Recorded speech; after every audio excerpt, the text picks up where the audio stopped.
और भाई लोग कैसे हैं आप सब लोग। मेरे चैनल पे आप लोगों का बहुत बहुत स्वागत है। और आज हम बनाने वाले हैं दही पूरी। इसमें ज़्यादा टाइम नहीं लगने वाला है, ये इतना ही टाइम लेगा जितना कि आप जब दोपहर का खाना या शाम का खाना बनाने जाते हैं उतना ही बस उसमें टाइम लगेगा। और चटपटा खाना है, कभी कभी चेंज भी हो जाता है खाने में, कुछ चटपटा खाने का मन करता है तो आप इसको थोड़े से ही टाइम में बना के खा सकते हैं, इंजॉय कर सकते हैं। तो यहाँ पर दही पूरी बनाने के लिए मैंने 1 कप जितना मैदा लिया है और 1/4 कप जितना सूजी लिया है। इसको 1 चम्मच जितना अजवाइन लिया है और 1 चम्मच जितना नमक ले लिया है। 1/4 कप जितना इसमें मोहन के लिए हम तेल ले लेंगे। मोहन लेना बहुत ज़रूरी होता है और मोहन को मिलाते वक्त बहुत ध्यान रखना चाहिए, ज़्यादा मोहन भी ना हो और कम मोहन भी ना हो। इससे क्या होता है, अगर कम मोहन बने होगी तो जो आपकी जो पापड़ी बनेगी वो कुरकुरी नहीं बनेगी, और ज़्यादा मोहन हो जाएगा तो फिर बहुत ज़्यादा वैसी हो जाएगी, टूटने लगेगी जब बनेगी। तो इस बात का आप ध्यान रखिएगा। तो मोहन बिल्कुल एकदम इस तरीके से आप उंगली में दबा के उसका देख लीजिएगा कि उंगली में दब रहा है कि नहीं, तो आपको पता लग जाएगा कि जो मोहन है एकदम परफेक्ट है। तो अब हम इसको पानी से गूंद लेंगे। पानी का भी ध्यान रखिएगा, बहुत ज़्यादा हमें इसका ना कड़क लगाना है आटा, ना बहुत सॉफ्ट आटा लगाना है, सिंपल सा आटा लगाना है जैसे हम रोटी का लगाते हैं। तो उस तरीके से हम इसका आटा लगा लेंगे, धीरे धीरे करके पानी डाल के उसको गूंदिएगा। तो इस तरीके से हमने उसको धीरे धीरे करके गूंद लिया है। देखिए मैं धीरे धीरे इसमें पानी मिला रही हूँ, एकदम से आप पानी डालेंगे तो आपको इसमें अंदाज़ा नहीं लगेगा। और इसमें सूजी भी है तो आपको इस बात का ध्यान रखना पड़ेगा कि पानी कितना ऐड करें, क्योंकि सूजी जो है वो पानी पीती है और पानी अब्जॉर्ब करती है। तो ये आटा गूंद के अब हम इसको थोड़ी देर साइड में सेट होने के लिए रख देंगे, 10-15 मिनट के लिए। और बाद में फिर अभी इस तरीके से रख देंगे, फिर बाद में 10-15 मिनट बाद फिर से अच्छे से इसको गूंथ लेंगे। इसको ऐसे ही अभी ढककर रख दीजिए। तो साइड में हमने उसको रख दिया आटे को। तो यहाँ पर और क्या क्या चीज़ें लेनी है वो मैं दिखा देती हूँ। यहाँ पर मैंने काला नमक और सफ़ेद नमक मिक्स कर लिया है। तो नमक लेना है, हरी चटनी लेनी है। इसको आप चाहिए तो 1 दिन पहले प्रिपेयर करके रख सकते हैं, क्योंकि एकदम से आप सब कुछ करने जाएंगे तो आपको थोड़ा ये प्रॉब्लमेटिक लग सकता है। कटा हुआ प्याज बारीक, उबला हुआ आलू, और मीठी चटनी है, ये इमली की चटनी है, इमली और गुड़ की चटनी थी। टमाटर ले लिया है, बारीक काट लिया है, और ये 1 चम्मच जितना भुना जीरा है और चाट मसाला है। तो ये जो चटनी की प्रिपरेशन है आप उसको पहले भी कर सकते हैं। ये दही है, दही को मैंने अच्छे से पानी में मिक्स कर लिया है, और इसमें मैंने पिसी हुई चीनी और सफ़ेद नमक और काला नमक मिला लिया है।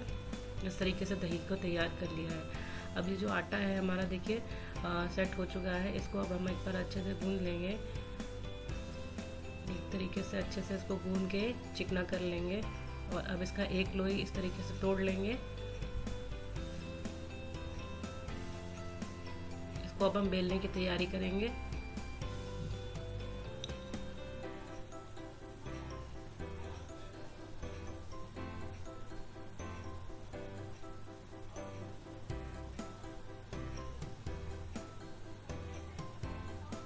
इसको बहुत ज़्यादा पतला नहीं बेलना है, इसको इतना ही बेलना है जितनी आपको पापड़ी की थिकनेस रखनी है उतना ही। और पापड़ी की थिकनेस भी बहुत ज़्यादा नहीं रखते हैं, इतनी रखते हैं कि मतलब जो नॉर्मल पापड़ी की शॉप में मिलती है उतनी ही पापड़ी की थिकनेस रखनी है आपको। बीच बीच में हम इसमें इस तरीके से मैदा लगा लेंगे, मैदे का परथन लगा लेंगे, और फिर इसको फिर से बेलना चालू करेंगे। जब ये चिपकने लगती है तो आप बीच बीच में मैदा इस तरीके से लगा लीजिए। और देखिए इसको मैंने इस तरीके से बेल लिया है। ये मैंने छोटा ढक्कन लिया है, अगर आपको पापड़ी का साइज़ छोटा रखना है तो आप छोटा ढक्कन का इस्तेमाल करिए, अगर मीडियम साइज़ का रखना है तो मीडियम ढक्कन का इस्तेमाल कर सकते हैं। तो ये छोटी वाली पापड़ियाँ मैं अपने बेटे के लिए बना रही थी, आप चाहे तो अपने बच्चे के लिए इस तरीके की छोटी छोटी बाइट की पापड़ी बना सकते हैं। ये मैंने मीडियम साइज की एक कटोरी ले ली है, इसी की हम पापड़ी चाट बनाने वाले हैं। तो इस तरीके से मीडियम साइज़ की आप कटोरी ले सकते हैं अगर आप पापड़ी चाट बनाएंगे जब।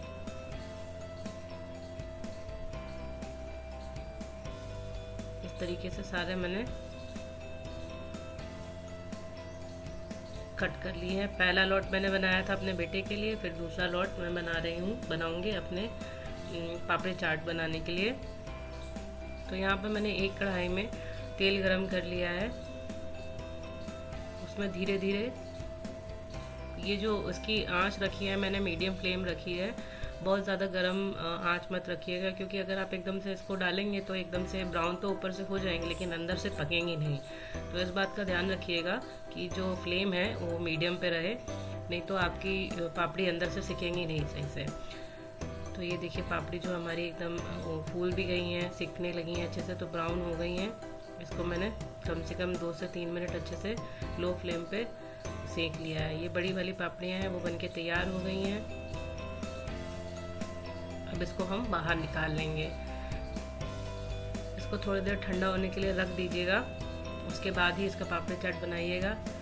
लेकिन हाँ, मैंने तुरंत ही बना ली थी, मतलब 5 से 6 मिनट के अंदर ठंडा होने के लिए रख दिया था, फिर उसके बाद इसको बना लिया था। क्योंकि मेरे यहाँ बहुत एक्साइटमेंट हो रही थी पापड़ी चाट खाने की सबको, तो हमने कहा कि तुरंत बना लेते हैं। तो इस तरीके से इसको पहले सेट कर लीजिए एक प्लेट पे, फिर उसके बाद उस पर रखिए आलू,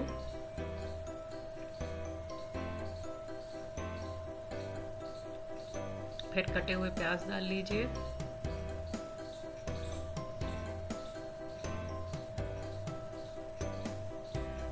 प्याज अगर आप ज़्यादा खाते हैं तो और भी प्याज डाल सकते हैं। फिर उसके बाद प्याज के बाद आप कटे हुए डाल लीजिए टमाटर, फिर नमक को थोड़ा सा उसके ऊपर छिड़क लीजिए, दही डाल लीजिए और फिर मीठी चटनी डालिए।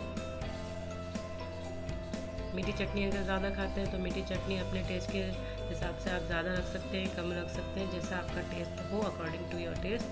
फिर आप इस पर मीठी चटनी डालिए और फिर मैं इसके ऊपर डाल रही हूँ भुना हुआ जीरे का पाउडर और थोड़ा सा चाट मसाला,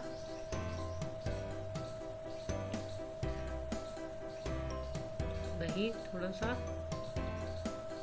और डेकोरेशन के लिए अनार के दाने, इससे टेस्ट भी अच्छा आता है।